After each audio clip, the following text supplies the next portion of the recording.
La Fontaine s'est essayé à de nombreux genres littéraires, mais sans doute ce sont les fables qui l'ont rendu célèbre.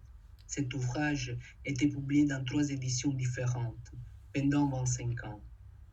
Après une rapide présentation de la vie de l'auteur et de sa production littéraire, il s'agira de mettre en lumière les sources de La Fontaine, puis de donner quelques repères généraux sur la morale des fables et, enfin, d'envisager les enjeux politiques qui traversent ses écrits.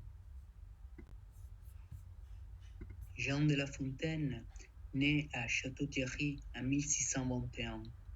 En 1654 apparaît sa première œuvre imprimée, une adaptation en vers de l'Eunuque de Terence.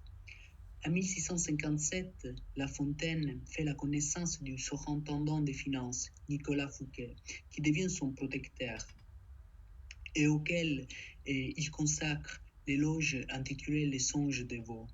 Après l'arrestation de Fouquet, à la suite de l'ordre de Louis XIV, La Fontaine sollicite l'indulgence du roi par l'élégie au nymphe de Vaux.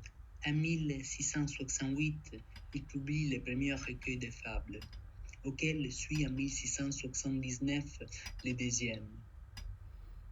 En 1684, La Fontaine est admis à l'Académie française. En 1694, paraît le 12e livre des fables. La Fontaine meurt à Paris en 1695. Vous trouverez ici une présentation schématique des différents textes écrits par La Fontaine. Comme vous pouvez le voir, les fables ne sont pas, et de loin, la seule œuvre qu'il a produite. Je mentionne tout particulièrement les contes et nouvelles en vers qui précèdent aux fables, qui datent de 1665 et qui seront extrêmement connus à la fin du XVIIe siècle et tout au long du XVIIIe siècle. C'est à ces fables que La Fontaine doit l'immortalité. Elles sont parues en 3 recueils différents. Le premier recueil comprend les livres du 1er au 6e. Il était publié en 1668. Le second recueil, publié en 1678, comprend les livres du 7e à l'11e. Et enfin, en 1694, paraît le livre 12e.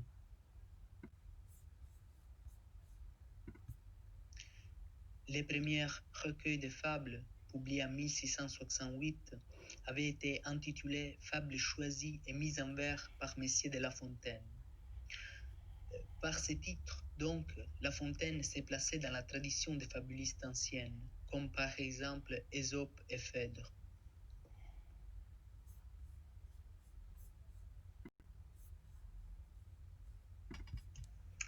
La Fontaine reprend les fables en prose du poète grec Ésope et les fables de Phèdre. Dans la préface au premier recueil, les fabulistes déclarent explicitement cet héritage grec et latin.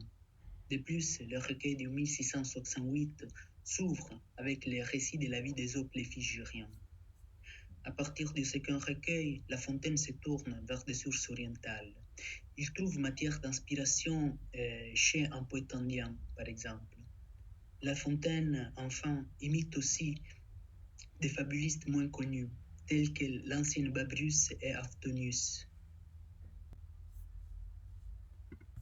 La Fontaine refuse l'imitation servile des fabulistes anciens, tels que Ésope et Phèdre. Il enrichit leur apologue pour en faire des petites comédies ou des contes originaux, toujours porteurs d'une moralité à visée politique, sociale ou philosophique. Les premiers livres des fables, par exemple, dédiés aux dauphins, proposent une réflexion sur la société humaine, les puissants et la vie de cour. Les fables de La Fontaine, tout en attribuant aux animaux les vertus et les vices des hommes, engendrent un univers animalier qui transpose par la fiction de la fable la société des hommes. S'animent alors les bêtes des bois et des champs, que les fabulistes travestissent selon la loi du genre en êtres humains, pour leur faire incarner ces travers et ces vices dont la fable entend dénoncer les ridicules et les dangers. Selon la loi du genre, la fable doit formuler explicitement la morale.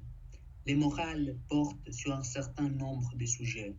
La loi de la force, tout d'abord. La Fontaine, en effet, élabore une critique du pouvoir politique, une critique qui définit l'ordre juridique comme simple domination factuelle.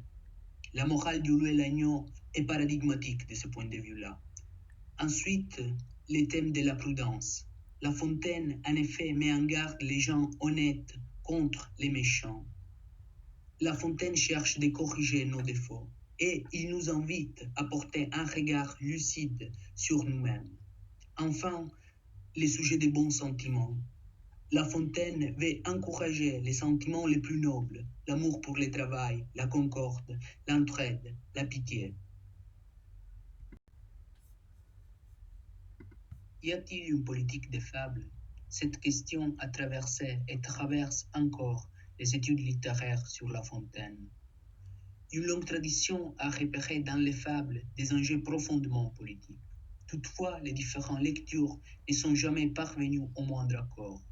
Les travaux de Georges Couton, Louis Marin, Marc Fumaroli ou Arnaud Verfranger relèvent de cette tradition.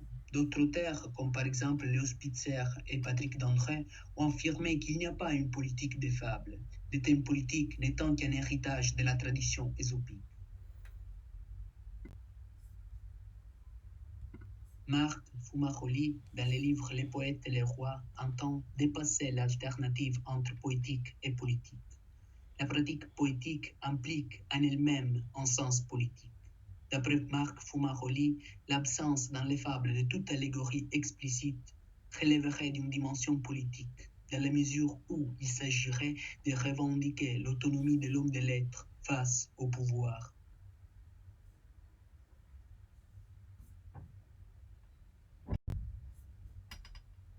Un exemple paradigmatique de lecture politique des fables sont les travaux de Louis Marin.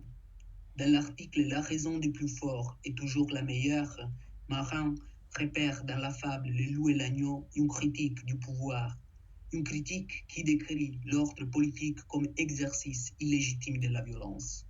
En d'autres termes, la fable décrirait les procès par lesquels une domination factuelle est transformée dans un ordre politique légitime.